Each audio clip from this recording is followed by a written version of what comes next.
Students, today our topic is My Last Duchess, a love poem by Robert Browning. We discuss the character of the Duke in the poem. This poem is one of the most popular dramatic monologues of Robert Browning. The poet in this monologue expresses the character of the lover who is heartless and savage in his behavior. The reader comes to know through the Duke's confessional statements that he got his previous Duchess killed and plans to marry the second time. The poem reveals the character of the speaker in epic way. The speaker is arrogant, haughty, proud, and lacks good qualities of a kind and generous person.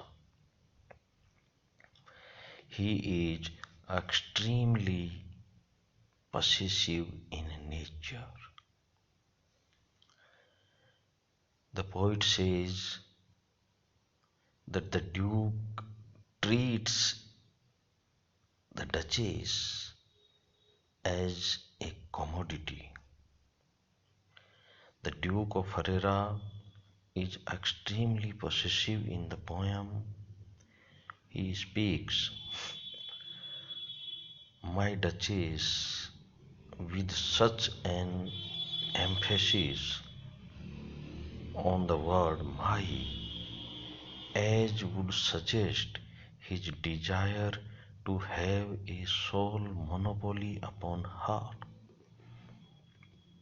He wants her to be just a piece of property in his house, or maybe just a showpiece. The Duchess must have led an existence in his house that is completely based upon him. He is so possessive that he wants a complete control over her smiles. In the poem, the poet says, "That is my last Duchess painted on the wall." The Duke is vain and proud. He is a pattern of art. He especially orders paintings and statues from renowned painters and sculptors. He is proud of their work of art. He calls his wife's life-like portrait a piece of wonder. After telling the envoy that he is immediately points towards her portrait and says, "There she stands as if alive." He is a man of suspicious nature, a doubtful nature. In addition to being possessive, the Duke is also suspicious. The artist invited by him to draw the portrait of the Duchess is a priest by profession. Perhaps he would not trust her with any other ordinary artist for fear of being betrayed by the two. The artist took one day to complete the portrait, and the Duke kept standing near them as a guardman. So he is a doubtful person, authoritative and domineering also. The Duke is authoritative.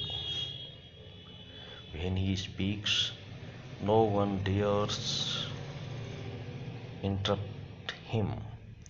Even when he requests, it is no less than a command. So he is authoritative and snobbish also. Another discussing quality of the Duke is his snobbishness. One fails to understand his pride in the old history of his family.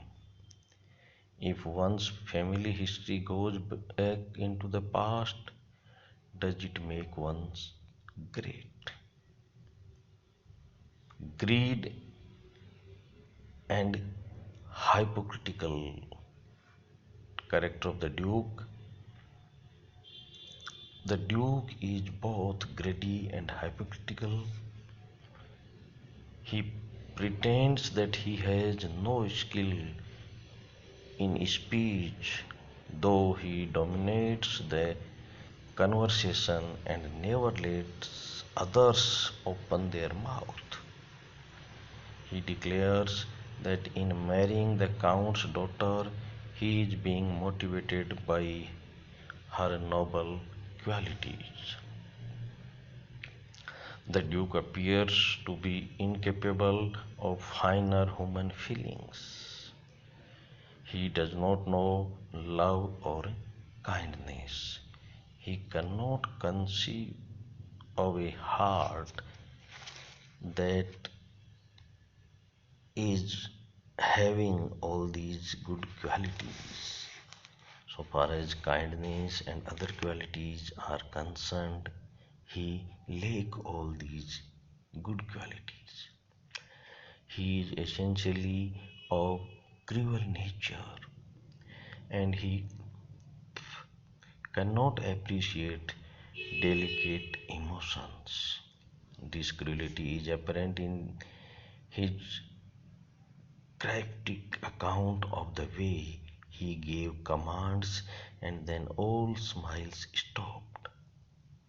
Even in his second marriage, he is not going to find any love. This is seen in the way he refers to the lady after he speaks of dowry. Obviously, love has no place in such contacts. His aim is only greed, dowry. We expect that in a short while he would treat his second wife in the way he treated the first. The same fate awaits her. The second wife is also likely to be murdered soon because of the haughty, because of the proud nature of the Duke. As a member of an ancient family, he expects an automatic exhibition of respect from others. He considers this to be his greatest asset and expects his wife to give it the same value.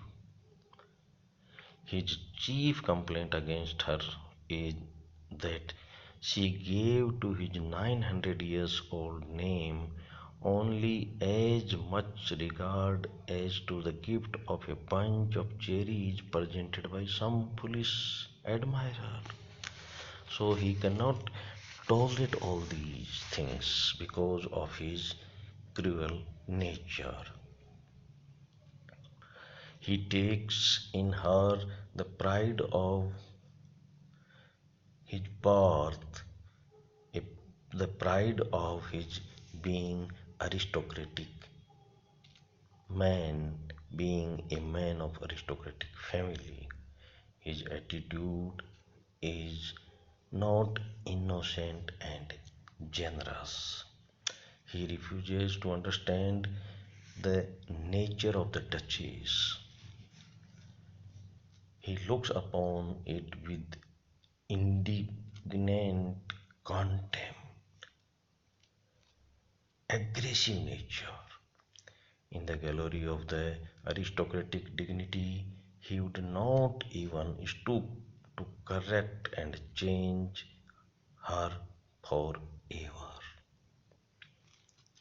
The Duke, by his words and manners, leaves us in no doubt that he is barbaric and savage and devoid of all natural joys. He is barbaric and savage, and he doesn't know the real value of life. He feels shocked that his wife loves nature, the sunset. The Duke expresses himself thoroughly in the poem. The very reference to the nature, the Neptune ramming in seahorse, shows the real worth of the speaker. The Duke is cruel like Neptune. He is going to tame all women. He paints himself as a wife hunter or wife humbler. He knows the art of taming wives. He has proved his worth as wife tamer by putting to death his last duchess. The Duke claims to belong to a rich family, but then he is greedy. In spite of his saying that he belongs to a family that is very rich, his greed is no less in the poem. He hopes a rich dowry from the Count, and he indirectly indicates the Count about this. In this way, we can say that the character of the Duke is of arrogant, is of haughty, is of jealous, and is of not having proper human qualities. Thank you.